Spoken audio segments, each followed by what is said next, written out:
Olá, terceiro ano, bom dia! Hoje vamos trabalhar com o CA a partir da página 5, tá bom? Vamos continuar o assunto sobre fábula e também verbos.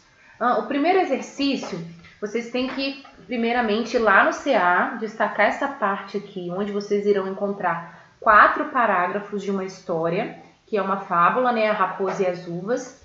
Vocês devem organizar esses parágrafos e colar aqui na atividade número 1, nesse espaço correspondente, tá?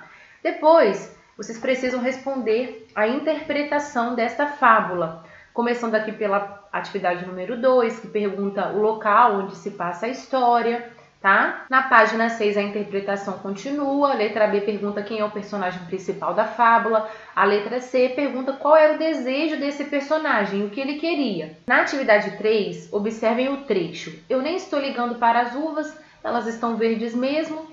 A raposa, a letra A pergunta, né, se a raposa insistiu em pegar as uvas ou ela desistiu facilmente, logo ela desistiu.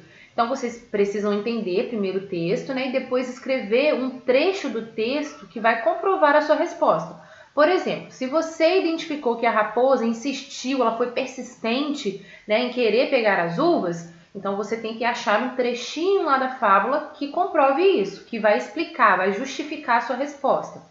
Agora, se você identificou lá no texto que ela desistiu facilmente, que ela não foi persistente, você também precisa encontrar um trecho que vai explicar a sua resposta, tá bom? A letra B pergunta, em sua opinião, o que fez a raposa mudar de ideia? Então, vocês vão perceber lá no fábula que ela mudou de ideia. O que fez ela pensar de outra forma, tá bom? Número 4, escreva com suas palavras a moral dessa fábula. Então, aqui na número 4, vocês observarão que a fábula não trouxe a moral. Vocês devem entender a história e criar uma moral com as palavras, né, com o entendimento que vocês tiveram da história, tá bom?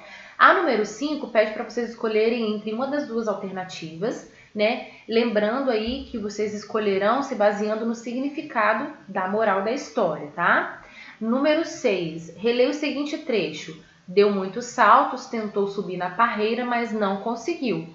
Você sabe o que é uma parreira? Pesquise e anote o que descobriu. Então, essa pesquisa pode ser feita no dicionário, na própria internet, e aqui vocês vão anotar o significado, tá bom? Em seguida, nós passamos para a página 7, né, com o assunto verbos.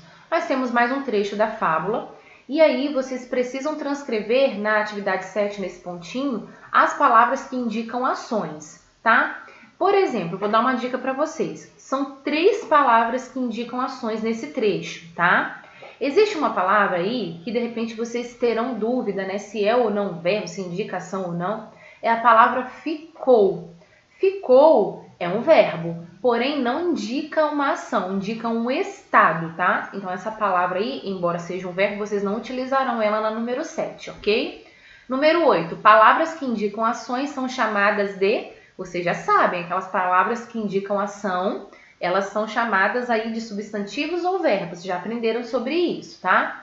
E aqui um quadrinho explicativo, né? Que diz que os verbos podem indicar ações, estados ou fenômenos da natureza. Nós aprendemos isso na aula anterior. Na atividade 9, nós temos uma tabela com 3 colunas. Nessa tabela está demonstrando aí os tipos de verbo. Verbos de ação, verbos de estado e verbos de fenômenos da natureza. Vocês precisam ir lá no material de apoio, no mesmo local onde retiraram a fábula, destacar essas palavrinhas aqui, que são verbos, tá? E encaixar esses verbos aí nas colunas correspondentes, tá? Por exemplo, os verbos de ação na primeira coluna, os verbos de estado na segunda e os verbos de fenômenos da natureza na terceira, tá ok? Então, por hoje é só. Nós finalizamos aqui na página 7 do CA, tá bom, crianças? Um beijão, saudade de vocês, até a próxima aula!